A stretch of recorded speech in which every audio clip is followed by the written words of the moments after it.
저는 읽으신 본문을 중심으로 실패도 사용하시는 하나님이라는 제목으로 말씀을 전하겠습니다. 지난주에 우리가 살펴봤습니다. 로마서 11장으로 넘어와서 1절에 이스라엘 백성들이 선민인데 예수님을 안 믿으니 저들이 버림받았냐, 하나님이 저들을 버리셨느냐, 이 질문에 대해서 사도 바울이 절대로 아니다.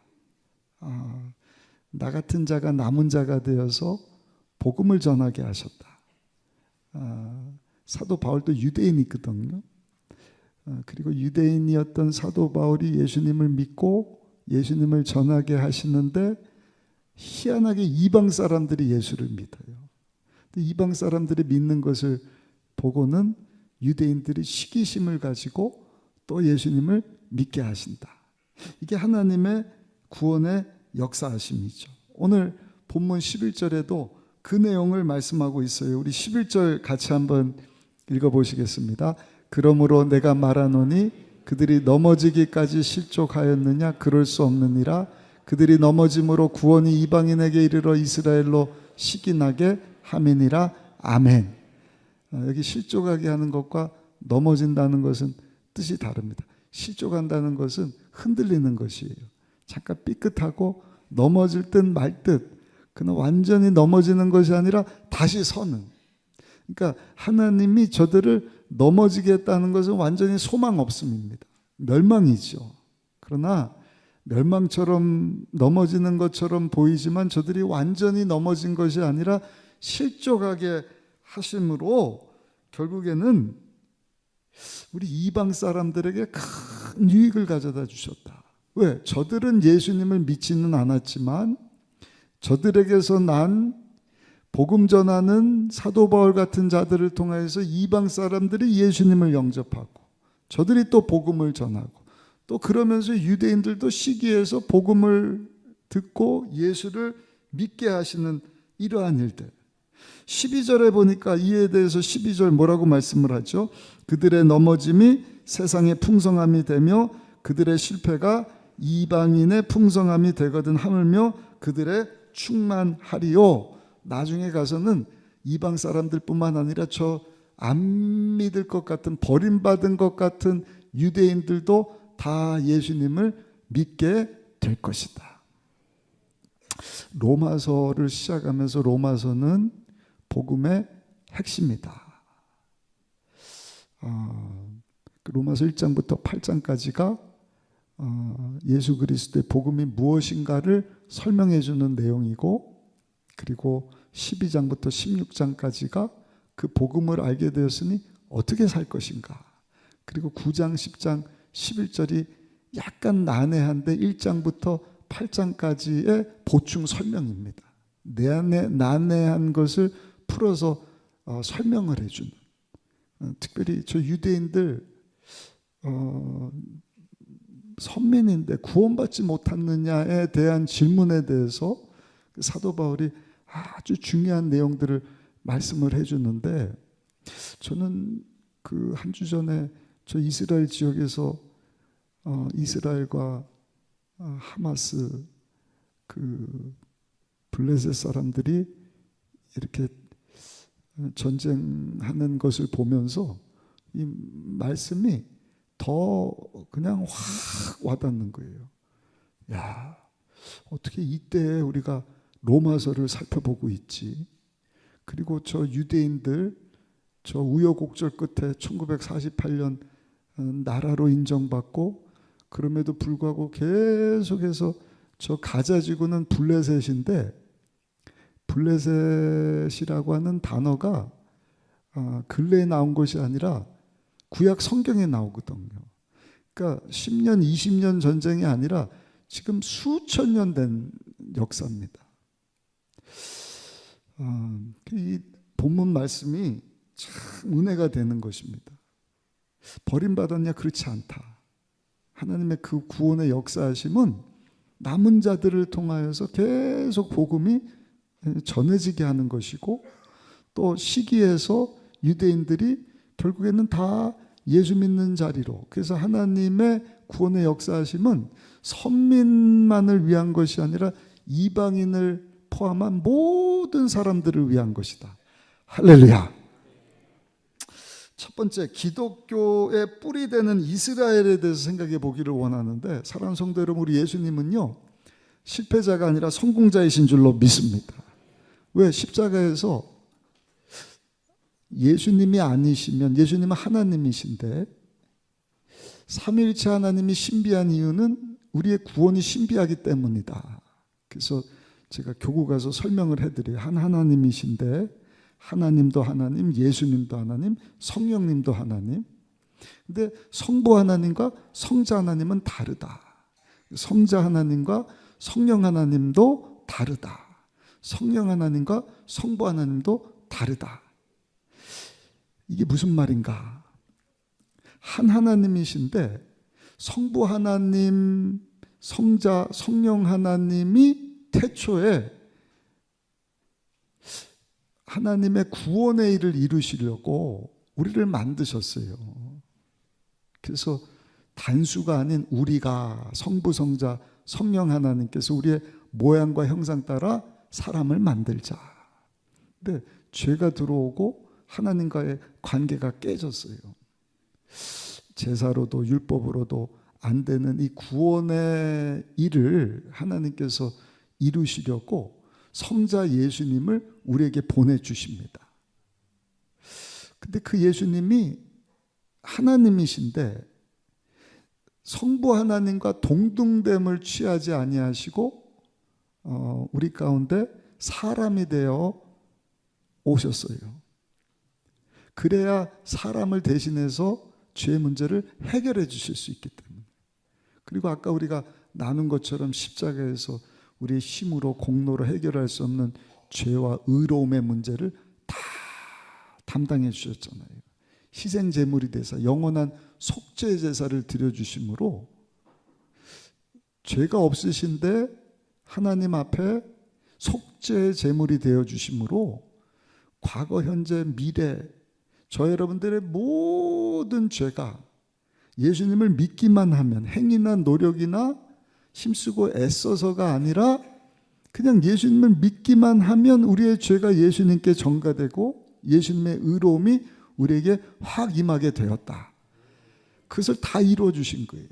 그리고 지금은 하나님 보좌 우편에 앉아 계신다. 그 뜻은 다 이루었기 때문에 안식하고 계신다.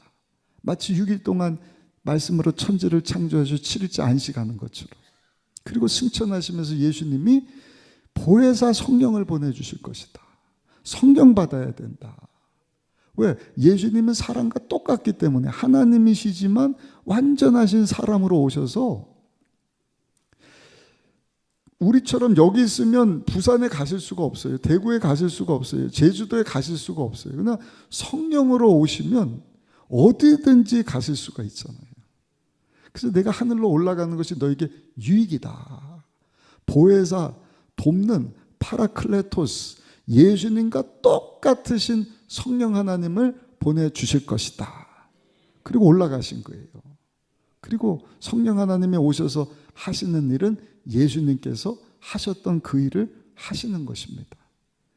죄에 눌린 자 자유하게 하시고 병든 자 치료해 주시고 하나님과 원수된 자들로 하나님이 어떤 분이신지, 예수님이 십자가에서 하신 일이 무엇인지를 깨닫게 하시고 그 예수님을 믿게 하시고, 성경에 보면 성령이 아니시고는 예수를 주라 시인할 수 없다. 그래서 오늘 예수 믿고 이 자리에 와서 예배드리는 저 여러분들은 성령 하나님께서 예수님을 믿게 하셨을 뿐만 아니라 하나님을 예배하는 이 자리로 인도해 주신 줄로 믿습니다. 성령 하나님은 그 일을 하시는 것입니다. 중요한 것은 예수님이 십자가에서 완전한 승리, 우리 위해서 다 이루어 주셨기에 하나님께서 하늘과 땅의 권세를 주셨다. 예수님이 오셔서 하신 일이 뭐예요? 하나님과 원수되었던 우리를 하나님과 화목하게 하시는. 근데 그 일을 유대인뿐만 아니라 이방인과 이 땅에 살고 있는 모든 사람들을 위하여서 하나님께서 구원의 일을 이루셨다는 것이죠. 여러분, 이것이 하나님의 구원 계획이십니다. 창세기 12장 3절에 아브라함에게 주셨던 언약, 땅의 모든 족속이 너로 말미암아 복을 얻을 것이다. 그러니까 유대인들뿐만 아니라 유대인들을 통하여서 남은 자 된 사도 바울과 사도 같은 자들, 예수님을 먼저 믿고 복음 전한 그들을 통하여서 이방인들이 예수 믿게 되고, 또 그들이 예수 믿는 것을 보면서 유대인들이 뭐야, 나중된 이방인들이, 아니 저들은 선민들이 아닌데 예수를 믿어 구원받게 됐어, 우리도 예수를 믿고 구원받아야 되는 것 아니냐 하면서 하나님께서는 모든 인류가 구원받는 자리로, 예수님을 영접함으로 하나님의 나라가 임하여서 예수 믿고 구원받은 저 여러분들을 통하여 하나님의 나라가 이 땅 가운데 왕성해지기를 원하시는, 하나님이 시작하신 하나님의 선교사역, 그 일을 이루어가고 계시는 것입니다. 그것을 설명하면서 사도 바울은 그 유대인들, 이스라엘 민족 얼마나 중요한 위치에 있는지를 말씀해 주는 내용이 16절부터 18절까지인데 우리 한번 읽어보시겠습니다. 16절, 17, 18절까지 한번 읽어보시겠습니다. 제사는 처음 익은 곡식가루가 거룩한즉 떡덩이도 그러하고 뿌리가 거룩한즉 가지도 그러하니라. 제사할 때 처음 익은 곡식을 하나님 앞에 바치라 그랬어요. 감사제와 같은 것인데 민수기 15장 19절입니다. 근데 한번 하나님 앞에 감사제를 드리면 그 다음에 거두는 그 곡식, 그거 또한 하나님 앞에 다 거룩하게 된다는 것입니다. 이미 처음 바칠 때, 우리가 처음 사업하고 얻은 수입, 또는 직장 잡고 얻은 수익 하나님 앞에 바칩니다. 그 말은 뭐예요? 하나님, 남의 주시는 모든 이 사업장, 이 직장 통해서 얻는 것도 다 하나님의 것입니다 하고 인정해 드리는 것이죠. 여기 16절 후반절에는 보시면요, 뿌리가 거룩한즉 가지도 그러하니라. 뿌리, 이스라엘 민족은 성전에 나무 묘목을 뿌리를 심는 거예요. 뿌리를 심었다는 것은 이 나무가 하나님 앞에 드려진 거룩한 나무라는 것이죠.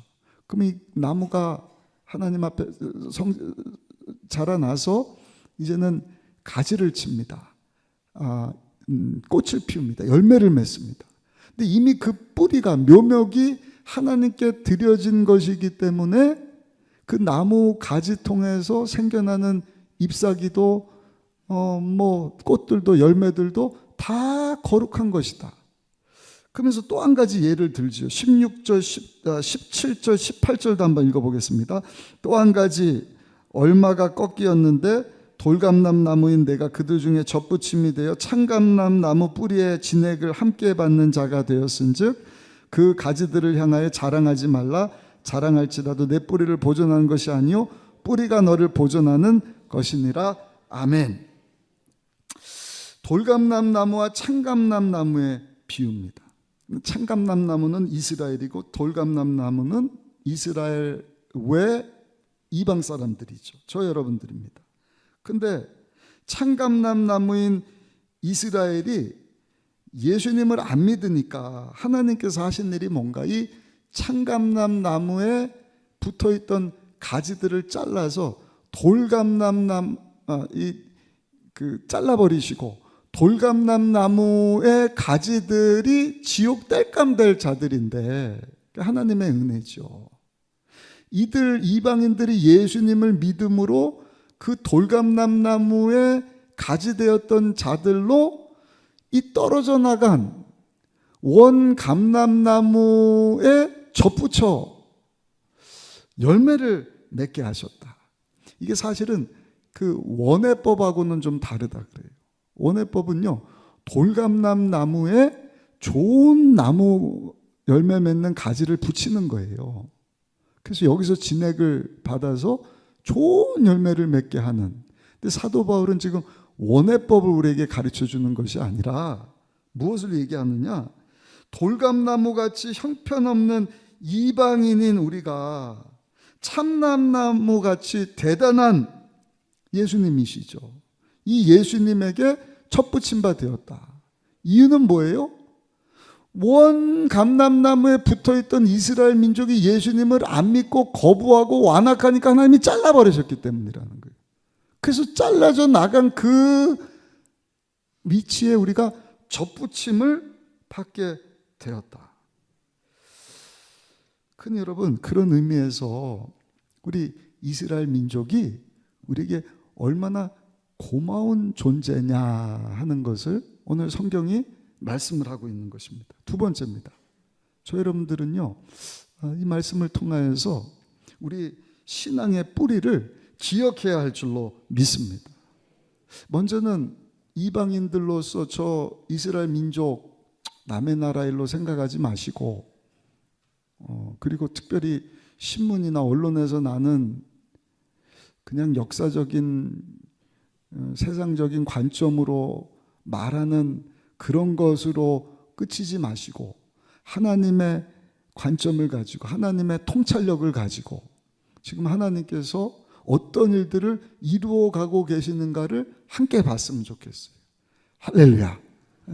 그래서 여러분, 그 가자지구 팔레스틴 블레셋이거든요. 그 블레셋은 옛날에도 블레셋이에요. 그래서 이라크 쪽이죠. 하나님이 아브라함을 부르시고 약속의 땅을 말씀하셔서 젖과 꿀이 흐르는 땅에 와서 살다가 이제 요셉이 애굽으로, 지금 이집트죠. 이집트로 갔다가 430년 만에 노예로 살다가 젖과 꿀이 흐르는 땅으로 들어오지 않습니까? 근데 들어왔을 때 7 이방 족속이 있었단 말이에요. 그래서 노예 생활한 동안 이 땅에 살던 사람들. 근데 거기에 그 블레셋과도 싸우는 내용이 나오지 않습니까? 그러니까 지금 이스라엘과 그 팔레스타인, 블레셋 사람들의 싸움은 현재의 싸움으로 끝나는 것이 아니라 그 스토리가 수천 년 전으로 올라가는 것이거든요. 근데 아무튼 오늘 이 로마서 말씀을 통하여서 하나님께서 이 버림받은 것 같은 유대인들을 완전히 버린 것이 아니라 이방인들에게도 구원의 일을 이루시고 남은 자로 통하여서 유대인들에게도 복음이 외쳐지고 또 시기에서라도 저들도 다 들어오게 하시려고 하는 하나님의 놀라운 구원 계획이 있구나. 그 가운데 저 여러분들이 꼭 기억할 것은 따라합시다. 내가 예수 믿고 구원받은 것이 하나님의 은혜입니다. 근데 그 은혜를 누구 통해서 받았는가? 선민인 유대인들이에요. 왜냐하면 다 안 믿는 것이 아니라 사도 바울과 같이 유대인들이지만 먼저 예수 믿고 구원받은 자들이 복음을 외쳐서 이방인들도 믿고, 그들이 또 여러분 복음을 외쳐서 다른 민족들이 또 선교사님들이 파송돼서 오늘날 저 여러분들이 예수 믿고 구원받은 것 아니겠습니까? 19절부터 21절까지 내용인데 우리 한번 읽어보시겠습니다. 19절부터 21절입니다. 그러면 내 말이 가지들이 꺾인 것은 나로 접붙임을 받게 하려 함이라 하리니 옳도다. 그들은 믿지 않음으로 꺾이고 너는 믿음으로 섰느니라. 높은 마음을 품지 말고 도리어 두려워하라. 야, 너 이방인들이지만 이 참감나무에 붙어있던 유대인들이 안 믿어서 그들을 꺾어버리고 그들에게 붙어 너희가 구원받았지? 네. 은혜지? 네. 근데 자고하지 말라는 거예요. 그러니까 떨어져 나간 그 이방인, 저 유대인들을 보면서 야, 니네는 아직까지 율법 믿냐? 구원도 못 받았냐? 우리는 예수 믿고 구원받았다. 메롱메롱 잘난 척하지 말라는 거예요. 그 잘난 척이 막 그냥 욕하는 것일 수도 있지만 그 엄청난 은혜를 받고도 그 은혜를 값싸게 받아들이는, 그게 뭐예요? 나 예수 믿었으니까 하나님의 은혜로 예수 믿고 예수님께 딱 접붙임 받았으니까 이제 난 구원받았다, 내 마음대로 산다. 아니요. 제가 계속 강조하잖아요. 예수 믿고 구원받은 성도라고 한다면 하나님이 원하시는 것은 뭐예요? 열매 맺기를 원하시는 거예요. 예수님께 접붙임 받으셨으니 예수님께로부터 진액을 받아서 예수님 닮은 모습으로 성화의 삶, 우리의 속사람이 날마다 강건해지기를 원한다. 그래서 제가 셀리도 워크숍 가서도 교회의 목표는 뭐냐? 우리 성도들로 하여금 속사람이 강건해지게 하는 것이고 예수님 닮은 모습으로 날마다 성장하고 성숙해 가는 것이다. 최종 목표는 예수님처럼 되게 하는 것이다. 그래서 우리는 자꾸 잘난 척하고 높아지려고 하지만 예수님은 아니. 예수님 오셔서 종이 되어서 섬기기 위해서 오셨다. 그러니까 어떻게 하면 그 영원한 영혼들 우리가 섬길 수 있을까? 속사람을 예수님 닮은 모습으로 강하게 만들 수 있을까? 말씀 통해서. 저도 이 예배 참석하신 여러분들이 왔다가 오늘 예배 드리고 하나님께 영광을 돌리지만 하나님이 예비하신 은혜와 복, 그게 뭐예요? 주의 종이 전하는 말씀을 통하여서 여러분들의 속사람이 강해지는 것입니다. 그리고 좀 더 예수님 닮은 모습으로 성화되어서 세상 가운데 나가 예수 그리스도의 복음을 전하여서 전도 열매를 맺게 하는 것입니다. 그러니까 성화의 열매, 전도의 열매. 근데 그걸 우리가 하지 못하고 니네는 안 믿어서 못 받았지, 나는 예수 믿고 구원받았는데 근데 아무 열매가 없다. 뭐라고 말씀을 하시? 좀 두려운 말씀이에요. 야, 원가지인 저들도 하나님이 꺾어버리셨다면 접붙임 받은 너희도 꺾어버리지 않겠느냐. 우리 한번 읽어보실까요? 22절 말씀 같이 한번 읽어보시겠습니다. 그러므로 하나님의 인자하심과 준엄하심을 보라. 넘어지는 자들에게는 준엄하심이 있으니 너희가 만약 하나님의 인자하심에 머물러 있으면 그 인자가 너에게 있으리라. 그렇지 않으면 너도 찍히는 바 되리라. 그래서 우리가 할 일은 뭔가 나 같은 돌감람나무 가지였던 하나님의 원수되었던 내가 그냥 예수님을 믿음으로 죄사함 받고 구원받은 하나님의 자녀가 되었다. 그 은혜 감사하는 것입니다. 그리고 저 잘려져 나간 아직 구원받지 못한 유대 민족을 보면서 저들을 위해서 기도할 수 있어야 돼요. 불쌍히 여기는 마음. 제가 예전에 함께 그 사역했던 목사님이 아주 큰 교회 담임 목사님으로 가셨어요. 근데 가게 된 이유가 그 원래 담임하던 목사님이 좀 문제가 있어서 간 거예요. 그 종종 새로 담임 간 목사님에게 만나면 묻습니다. 목사님인데 무슨 일이에요? 무슨 일 때문에 뭐 그렇게 돼서. 근데 이 목사님은 참 지혜로운 게 절대 얘기를 안 해줍니다. 왜? 좋을 게 하나도 없는 거예요. 결국에는 그 전임인 목사님이 뭔가 이렇게 부족하고 잘못해서 자기가 그 자리에 담임으로 갔으니 그 자리에 담임으로 간 것에 대해서 감사할 뿐이지 그 전임 목사님의 안 좋은 것에 대해서 왈갑을 할 얘기가 뭐가 있냔 말이에요. 오히려 위에서 기도해 줘야 되는 것 아니냐는 것입니다. 마찬가지입니다.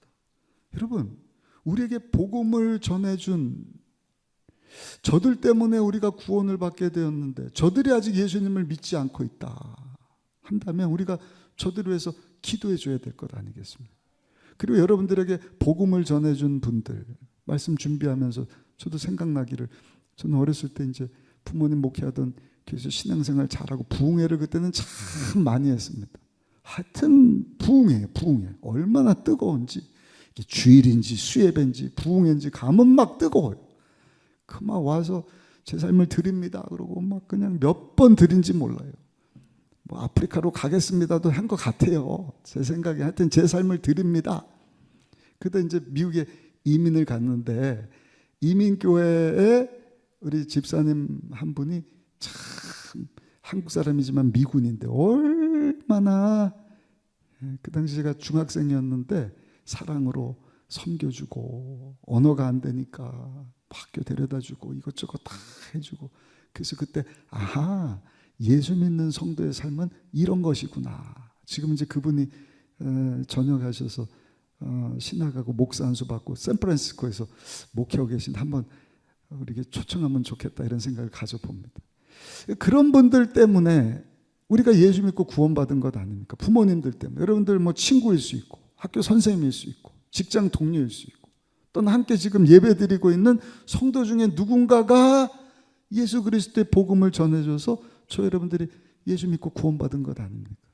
그것이 배우자일 수도 있고 자녀일 수도 있고 형제일 수도 있고 그분들에게 감사하고 그분들을 위해서 기도할 수 있기를 예수님의 이름으로 축복합니다. 시편 122편 6절에는 보니까 예루살렘을 위하여 평안을 구하라. 예루살렘을 사랑하는 자는 형통하리로다. 그래서 이제 신학적으로 제가 깊이는 얘기 못하지만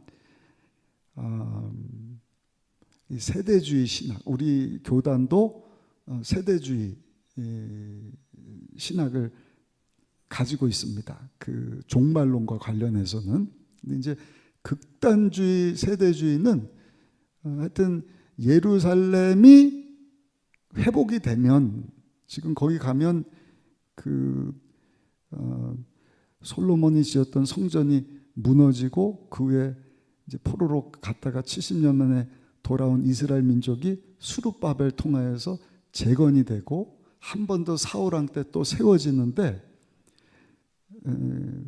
이제 이스라엘이 AD 70년에 로마 황제 티토에 의해서 완전히 점령당하고 다 디아스포라 흩어지잖아요.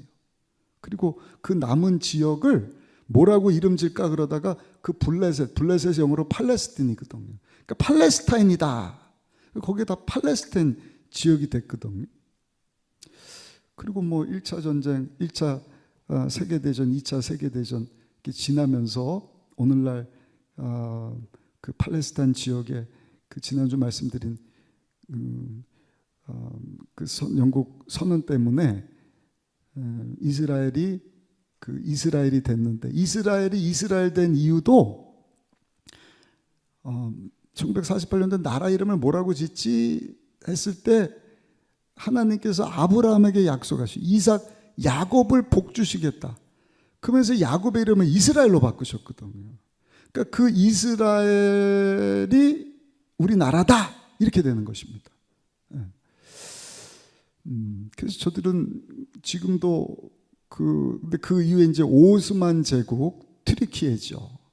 그 사람에서 한 400년, 1500년 초부터 1900년 초까지 오스만 제국에 의해서 이제 그 알렉산더 대왕 이후에 모든 그 지역을 점령하면서 그 사울 왕이 만들었던 솔로몬 성전을 재건했던 그 성전에 여러분들 아는 골든돔, 그 이제 요르단이 금색으로 칠을 했는데 거기 무하메트가 부활했다 이렇게 믿는 데거든요. 그 성전이 아브라함이 이삭을 하나님께 바친 데예요. 그리고 그 성벽 귀퉁이가 통곡의 절벽입니다. 그러니까 계속 이스라엘은 강경파는 뭘 기도하느냐? 여기가 빨리 회복돼 갖고 그 성전 조금 오른쪽에 보면 감람산이 있거든요. 거기서 예수님이 승천하셨거든요. 그러니까 예수님이 구름 타고 그곳에 다시 올 것이고 이스라엘을 회복해서 이스라엘의 천년왕국이 이루어질 것이다. 이게 이제 그 좀 세대주의적 시오니즘 좀 극단적으로 얘기하는 분들의 주장입니다. 아무튼 중요한 것은 그 성경에 하나님께서 이스라엘을 위해서 예루살렘을 위해서 기도하라 하셨습니다. 저 여러분들도 여러분 기도해야 할 줄로 믿습니다. 그래서 저는 지금 너무 희한한 거예요. 아니 말씀도 말씀이지만 우리 그 성교가고 임직식 받고 수능 보는 자녀들 위해서 또 중국, 대만, 또 우크라이나, 러시아, 또 북한과 우리나라 관계 이런 일 때문에 우리가 기도를 해야 되는데 일이 탁 터진 거예요. 건국 이래 처음이니까 75년 만입니다. 그 1, 2, 3차 중동 전쟁 이후에 이게 정말 성경에 말씀하고 있는 이 마지막 전쟁이 될 수도 있겠다. 이제 적그리스도가 나타나죠. 예. 그래서 7년 계약을 맺고 3년 반쯤에 갑자기 돌이켜서 이제 예수 믿는 자들을 핍박을 하는데 우리는 그때 이제 휴거 돼서 하늘나라로 부활하신 예수님처럼 싹 올라가게 될 줄로 믿습니다. 아무튼 기도해야 합니다. 예. 그것도 하나님의 은혜예요. 하나님 마음 주셔야 기도하지. 아무리 제가 여러분 나오세요 뭐 그냥 40일 동안 기도했어도 사실은 저도 힘들더라고요. 지난주 시작을 했는데 월요일 날은 우리가 셀리더 워크샵 하느라고 새벽을 제가 못 나왔어요. 화요일 날은 제 담당이어서 나오고, 수요일 날은 수예배가 있고 나와야 되는데 전날 워크샵하고 막 얼마나 피곤한지. 근데 하나님이 꿈을 보여주시는데 안 나올 수가 없는 거예요. 어떤 꿈이냐면요, 제가 한 교회 초청을 받았어요. 보니까 성도님들이 모여갖고 막 열심히 설교를 하는데 제가 갑자기 설교하다 말고 사람도 없는 데 가서 막 설교를 하는 거예요. 그러니까 성도님들이 놀라서, 아니 왜 목사님이 저기 가서 갑자기 설교를 하나, 이쪽 방으로 딱 옮기는데 거기서 설교하려고 하는데 마이크가 안 되는 거예요. 그러니까 또 우왕좌왕하는데 제가 갑자기 한층 위로 올라가 아무도 없는데 거기서 또 막 설교를 하고, 거기 또 막 오고 막 뒤죽박죽인 거예요. 그 꿈을 막 꾸다가 이게 뭐지 그거로 딱 깼는데 하나님 주시는 마음이, 박정원 목사야, 이게 인생이다. 네 마음대로 생각하는 대로 되는 것이 하나라도 있느냐. 하나님의 은혜를 구해야지. 하나님의 축복하심 가지고 살아야지. 목회도 그렇고 여러분들 인생도 마찬가지예요. 그래서 수요일날 새벽에 제가 나왔겠어요? 안 나왔겠어요? 어떻게 그렇게 잘하시? 참 똑똑하시. 그날 우리 배 목사님이 설교를 했는데 얼마나 은혜스러워요. 그 다음날도 마찬가지. 그러니까 오늘도 이 말씀 듣다가 하나님께서 마음에 감동 주시고 은혜 주시면 저녁에 조금 일찍 주무시고, 여러분 하나님 앞에 나와서 기도함으로 내가 그냥 이렇게 저렇게 해서 살 수도 있지만 그렇게 70년 80년 사는 것이 아니라 하나님의 은혜, 하나님의 특별하신 은총, 축복하심 가지고 하나님의 영광에서 살아갈 수 있는 우리 모두가 되시기를 예수님 이름으로 축복합니다. 마지막 세 번째입니다. 오늘 이 말씀만 붙잡아도 여러분들 신앙생활에 큰 도움이 될 거예요. 이스라엘 백성들 하나님 버렸냐? 그렇지 않다는 거예요. 실패처럼 보이는데, 실패처럼 보이는 그것도 하나님께서는 하나님의 방법으로 하나님의 그 구원 계획을 유대인들뿐만 아니라 이방인들, 나중에는 시기심 통해서 남은 자들을 통해서 다 믿고 구원받게 하실 것이다. 그래서 9장, 10장, 11장 꼭 기억하시오. 9장은요 하나님의 은혜예요. 그냥 주권적인 하나님의, 제가 다 나눴던 말씀이잖아요. 우리 의지와 상관없이 그냥 하나님이 하시는 일. 이제 예정론하고도 연결이 되는데, 보세요. 같은 아버지 아브라함인데 하나님이 이스마엘이 아니라 이삭을 선택하시잖아요. 나중에 태어난 25년 기다린 이삭을 하나님께서 자녀 삼으시는 것입니다. 물론 이제 이스마엘 중동 사람들은 하갈 통해서 그 부르짖는 기도 우리도 하나님이 축복해 주지 않았냐 해서 지금까지 이제 전쟁이 일어나고 있는데 하나님 어떻게 하실지는 우리가 봐야겠죠.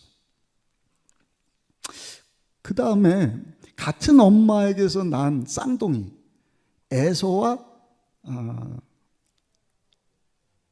야곱. 야곱이 엄밀히 따지면 동생이거든요. 근데 하나님 왜 에서를 성경에 나오질 않아요. 그냥 하나님의 주권이에요. 야곱에게 은혜를 베푸셔서 그에게 축복권, 장자권을 다 넘겨주시는 것입니다. 그리고 그를 축복하셔서 야곱이 이스라엘 되게 하시고, 그래서 아까 말씀드렸던 1948년 그 수천 년을 방황하다가 다시금 돌아오게 하셨는데 다 반대하는데 나라 이름 뭐라고 했지? 이스라엘. 중동은 원치 않아요 지금도. 그래서 그냥 막 이라크하고 몇몇 나라가 공격했지만 6일 만에 전쟁을 이기지 않습니다. 1차, 2차, 3차, 4차까지 다 이기고. 그러니까 하나님의 은혜입니다. 저와 여러분들이 예수 믿고 구원받은 것이 하나님의 은혜입니다. 똑같이 복음을 듣는데 한 사람은 안 믿어요. 근데 저와 여러분들을 믿게 됐어요. 아니, 믿을 기회조차도 어떤 사람은 먼저 데려가신다든지. 근데 나는 남겨진 자 되게 하셨다. 하나님의 은혜예요. 지난주도 말씀드렸죠. 오늘 그 집사님 부부가 2부 예배 마치고 와서 제가 기도해 드렸어요. 그냥 믿음 생활 주일날 이렇게 했던 여자 집사님이신데 남편이 느지막하게 전도받고 복음을 듣고 천국이 믿어져요. 주일날 예배 드리는 것이 그렇게 사모해서 빠지지 않고 나오다 보니까 아내 되는 분도 먼저 된 자였는데 나중 된 남편이 먼저 되니까 같이 나오게 돼요. 하나님의 은혜예요. 그게 로마서 9장입니다. 10장은 그 은혜를 우리가 어떻게 받느냐? 따라합시다. 믿음으로 받습니다. 그 믿음은 무엇을 통해서? 하나님의 말씀. 그래서 말씀 듣는 자리로 나와야 된다. 말씀을 들을 때 믿음을 갖게 된다. 믿음의 스위치를 누를 때 하나님의 은혜가 임한다. 예수 믿는 것도 듣지 않았는데 어찌 믿으리요? 전하지 않는 자가 있는데 어찌 들으리요? 그러니까 하나님 말씀을 붙잡고 그 말씀에 순종해서 남은 자 된 저와 여러분들은 때를 얻든지 못 얻든지 예수 그리스도의 복음을 전하면 반드시 남은 자가 생길 줄 믿습니다. 구원받게 하신 분 하나님이시죠. 하나님 원하시는 것은 너 받은 은혜, 네가 돌감람나무 가지였는데 원가지 되는 유대민족을 잘라내시고 예수님께 접붙임 바 되게 하시, 내가 남은 자 되고 네가 열매 맺는 자 되어야 되지 않겠느냐. 그러니까 우리는 항상 하나님의 주권, 은혜를 구하는데 말씀 듣는 자리로 나와야 된다. 11장 와서는 그러면 그렇게 살다가 실패할 때가 있지 않느냐.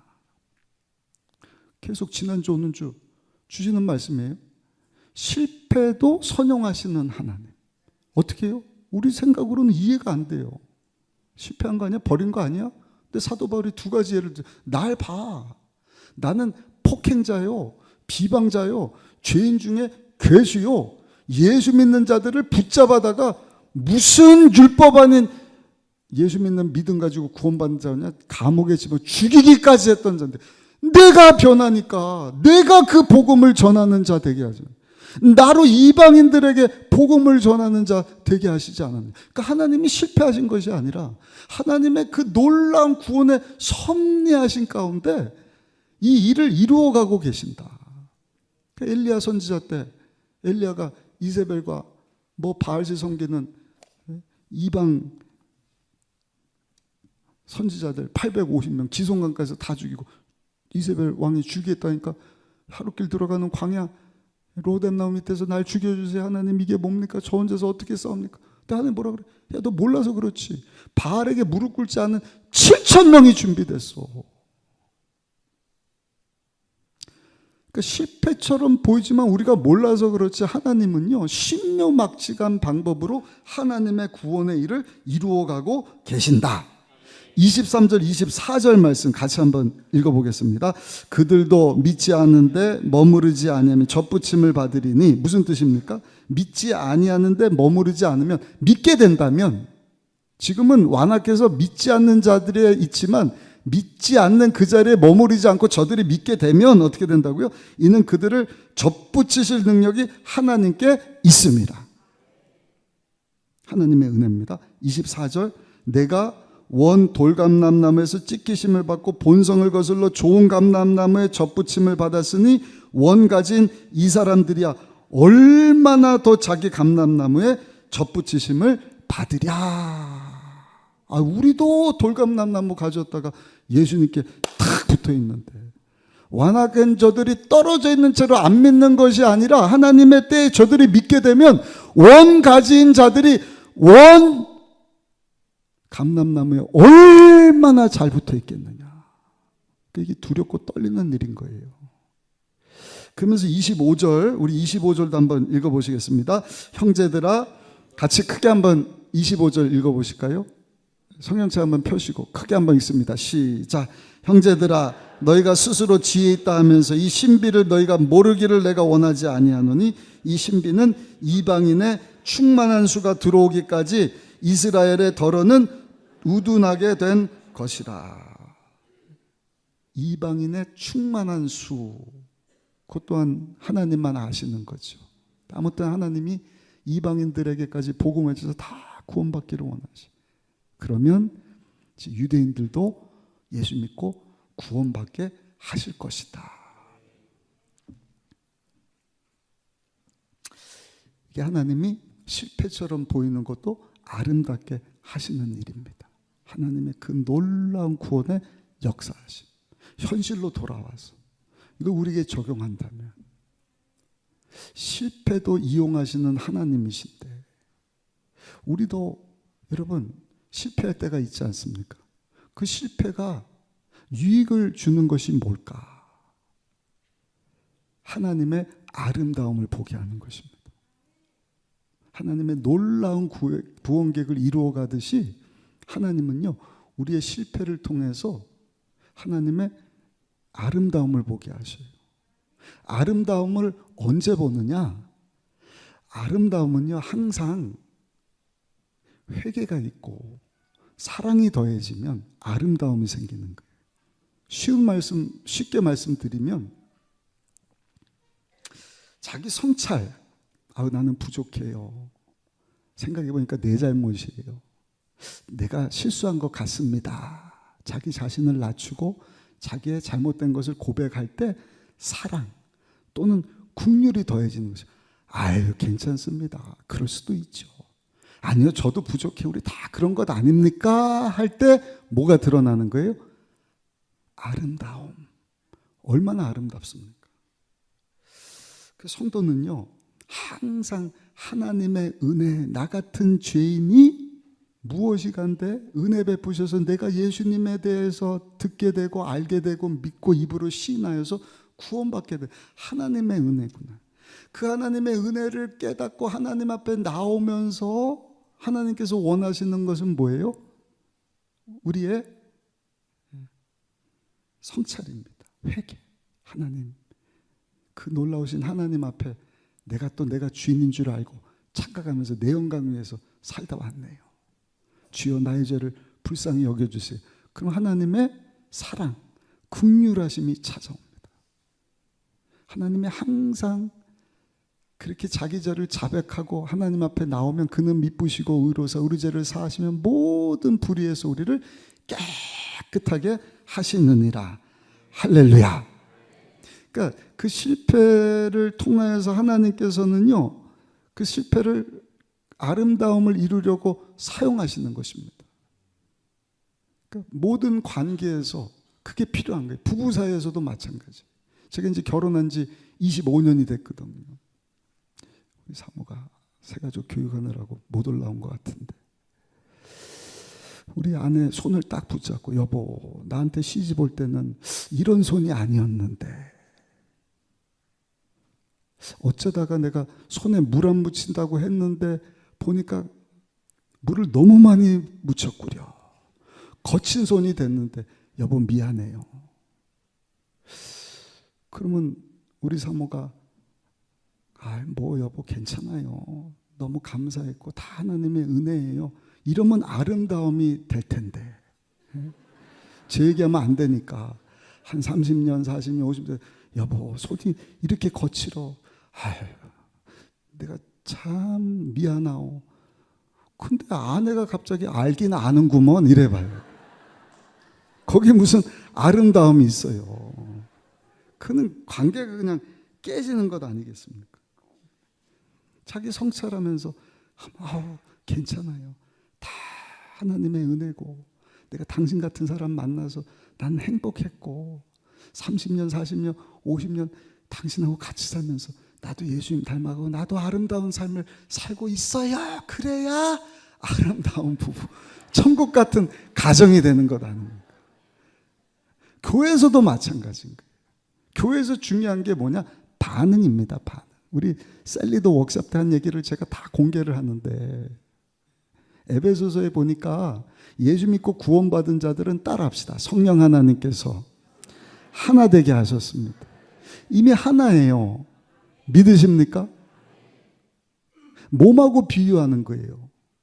머리 되시는 예수님, 그리고 나머지는 다 달라요. 눈도 다르고 위치도 다르고 모양도 다르고. 그런데 어떻게 돼서 연결되어 있어요. 그게 교회예요. 그게 교회 공동체, 건물이 아니에요. 근데 이것을 자꾸 떨어지게 하는 것, 깨트리는 것, 마귀가 하는 일, 뭔가 분열입니다. 싸우게 합니다. 깨지게 합니다. 무엇을 통해서? 말을 통해서. 꼭 있거든요. 자기 성찰하고, 아유 집사님 내가 이만해서 미안해. 괜찮아요. 뭘 권사님 집사님 그럴 수도 있죠. 그러면 좋은데 알긴 아는구먼. 그러면 깨지는 거예요. 그러니까 한 사람만, 셀리더만 해서도 안 되고 셀원들이 같이 해줘야 되는 거예요. 그래서 셀 사역으로 하나님께서 신앙생활 혼자 하는 것이 아니라 함께 혼자 그냥 나 혼자 은혜 받고 산에 가서 기도하고 그러면 얼마나 좋겠어요. 근데 그래서는 잘할 수가 없어요. 나의 부족한 부분 다른 누군가 섬겨주고 내가 알고 미안해요. 그러면 괜찮아요. 이러면서 아름다움을 체험하면서 또 성장하고 또 내가 그런 자리에 가갖고 누가 실수하고 보자. 괜찮아요 집사님. 나도 그랬어요. 우리 더 열심히 하죠. 그럴 때 여러분 그 셀 사역이 우리 교회 공동체가 여러분들의 가정이 우리 사는 이 도시와 나라 민족이 건강하게 하나님 기뻐하시는 모습으로 여러분 성장해 나가는 것 아니겠습니까? 누가복음 15장에 보면 탕자 이야기, 돌아온 탕자 이야기 잘 알잖아요. 왜 그 이야기가 아름다운가? 아들이 아버지 돈 가지고 유산 받아갖고 먼 나라 갔고요. 다 탕진해버렸어요. 술 먹고 창기들하고 놀고 거지꼴이 돼갖고 돼지 쥐염 열매 먹다가 아버지 생각하는 거야. 아유 아버지 집에 가면 일할 때 있을 텐데 내가 거기 가서 죽더라도 아버지 밑에서 품꾼으로 일해야겠다. 아버지 찾아가고 아버지 회개하면서 성찰하면서 아버지 저는 죽어 마땅한 놈이에요. 죄송해요. 잘못했어요. 내가 거짓골을 하고 왔는데 아들이 아니라 그냥 아버지 집 일하는 품꾼 중에 한 사람으로 좀 받아주세요. 근데 아버지가 국률 가지고 받아주는 거예요. 이 녀석아 품꾼이 뭐냐? 넌 내 아들이잖아. 일로 와. 씻겨줄게. 끼고 있던 가락지 반지 껴주고 신발 신겨주고 이봐라 송아지 잡아라. 죽은 줄 알았던 우리 아들이 돌아왔다. 잔치를 벌이자. 얼마나 아름답습니까? 이것이 회개하며 하나님 앞으로 나갈 때 긍휼을 베풀어서 싸매주고 용서해 주시고 회복시켜 주시는 하나님의 사랑이고 은혜이지 않습니까? 근데 거기 큰아들은 어때요? 잔치 벌이자. 아버지 왜 잔치 벌여요? 긍휼이 아니라 무자비함. 거기는 아름다움이 없습니다. 하나님께서도요, 그래서 우리에게 요구하시는 것은 완벽함이 아니에요. 그냥 잘못한 것 회개하고 뉘우치고 하나님께로 나오기를 원하시는 거예요. 그 약성기에 보면 항상 항상 하나님 기다리시는데 죄 짓고, 그러나 가끔 회개하고 돌아온 때가 있어요. 그럼 하나님이 또 두 팔 벌려 긍휼을 베풀어 주시는 거예요. 사랑으로 감싸주시고 용서해 주시고 회복시켜 온전하게 하시고 아름답게 하신 하나님. 그 내용이 26절부터 28절이거든요. 우리 한번 읽어보실까요? 26절부터 28절까지 같이 한번 읽어보겠습니다. 그리하여 온 이스라엘이 구원을 받으리라. 기록된 바 구원자가 시온에서 오사 야곱에게서 경건하지 않은 것을 돌이키시겠고 내가 그들의 죄를 없이 할 때 그들에게 이루어질 내 언약이 이것이란가 같으니라. 복음으로 하면 그들이 너희로 말미암아 원수된 자요 택하심으로 하면 조상들로 말미암아 사랑을 입은 자라. 하나님의 은사와 부르심에는 후회하심이 없느니라. 너희가 전에는 하나님께 순종하지 아니하더니 이스라엘이 순종하지 아니함으로 이제 긍휼을 입었는지라. 아멘. 제가 좀 더 읽었나요? 무슨 뜻인가? 아버지가 훌륭하면 자식이 좀 못해도 실수해도 아버지 때문에 그 자식을 너그럽게 봐주는 겁니다. 그러니까 선민인 이스라엘, 저들의 조상들이 하나님께 사랑을 입지 않았느냐. 그러면서 복음 때문에 우리가 저들의 원수다. 왜? 저들이 구원을 받아야 되는데 우리가 구원을 받았기 때문에. 근데 조상으로 하면 저들의 조상이 누구예요? 아브라함, 이삭, 야곱, 하나님께 사랑받은 자들이지 않느냐. 그러니까 우리가 할 일은요, 항상 있는 자리에서 하나님의 은혜를 구하면서 성찰이 있는 곳에 긍휼이 와야 아름다움이 있다. 하나님 앞에 우리가 회개하며 나가고, 또 관계 가운데서도 우리가 내 잘못을, 부족함을, 하나님의 은혜를 기억하면서 아유, 내가 부족해, 내가 실수했어요 하고 나갈 수 있어야 할 것이고, 또 그렇게 하고 나갈 때 주님 우리에게 베풀어 주신 그 사랑, 그 긍휼 가지고 괜찮습니다, 용서해 주고 용납해 주는, 그럴 때 하나님의 아름다우심이 여러분 우리의 실패를 통하여서 드러나게 되는 줄로 믿습니다. 그게 실패의 유익이에요. 왜? 실패해야 포장이 벗겨지거든. 실패해야 민낯이 드러나는, 진실된 모습이 나오지. 실패를 경험하지 않으면 계속 내가 아닌 모습 가지고 아닌 척하고 포장하고 하나님 앞에 나갈 수가 없어요. 그러나 와장창 실패해 보셔요. 하나님 앞에 아이고 하나님 하고 나갈 때 하나님이 긍휼을 베풀어 주지 않습니까? 여러분, 실패를 경험하지 않고 하나님의 긍휼을 체험하고 아름다움을 볼 수 있는 비결 뭔지 아세요? 예배입니다. 예배. 그래서 예배가 중요한 거예요. 그래서 예배가 없는 성도는 굉장히 위험한 사람입니다. 계속 포장하고 있는 거예요. 예배 가운데 나올 때 하나님의 은혜를 알게 되고, 자신의 민낯, 하나님이 보시기 원하는 자기의 진실됨을 회개하면서 하나님 은혜 없이는 살 수가 없습니다. 내가 죄인입니다. 오늘 예수 피지에서 회개함으로 나갑니다. 그럴 때 하나님께서 긍휼히 여기시고 사랑을 베풀어 주시고 우리를 또 회복시켜 온전하게 하시고 예수님 닮은 모습으로 성화하며 하나님이 찾으시는 전도열매를 맺는 삶을, 우리 삶의 현장 또는 해외 선교 어디든 가서 하나님을 영화롭게 하는 삶 살게 하시는 줄로 믿습니다. 중요한 것은 따라합시다. 예배는 죽을 것까지 드립니다. 하나님께서 예배를 그래서 죽을 때까지 드리게 하시는 거예요. 죽을 때까지 하나님 앞에 성찰하면서 회개하면서 나오라고. 그래서 오늘도 하나님 앞에 나서 예배 드리는 것 아닙니까? 성경에 보면요, 다윗 왕과 솔로몬이 나와요. 다윗도 위대하지만 그 아들 솔로몬 대단한 왕이잖아요. 아버지가 이루지 못한 성전 건축도 하고 땅도 차지하고 부도 차지하고 탁월한 지혜도 갖고. 근데 성경에 보니까 열왕기상 4장 21절 뭐라고 말씀을 하는가? 솔로몬이 그 강에서부터 블레셋 사람의 땅에 이르기까지, 아까 말씀드렸죠. 솔로몬이 그 예루살렘에서도 블레셋, 그 가져지고 거기가 블레셋이에요. 거기까지 하나님이 축복하시니까 그 땅을 다 차지하고, 애굽은 어디예요? 가져지고 밑에 이집트까지 엄청난 축복을 해주신 거예요. 근데 아쉬움이 뭐냐? 그 다음에 한번 보세요. 그 다음에 솔로몬이 사는 동안에 그나들이 조공을 받아. 솔로몬이 사는 동안에만. 그는 끝났다는 것입니다. 25절에도 보시면 솔로몬이 사는 동안에 유다와 이스라엘이 단에서부터 부엘세바, 단에서 부엘세바, 이 나가고 나면 이스라엘 전체예요. 단이 이스라엘 제일 꼭대기고 부엘세바 제일 밑에 있는 도시거든요. 그러니까 이스라엘 전체 가운데 하나님이 얼마나 복을 주셨는지, 각기 포도나무와 무화과 나무 아래서 평안히 천하태평, 태평성대를 이루면서 산 것입니다. 근데 언제까지요? 솔로몬이 사는 동안만. 이건 칭찬이 아니라 욕입니다. 욕. 다윗은 어때요?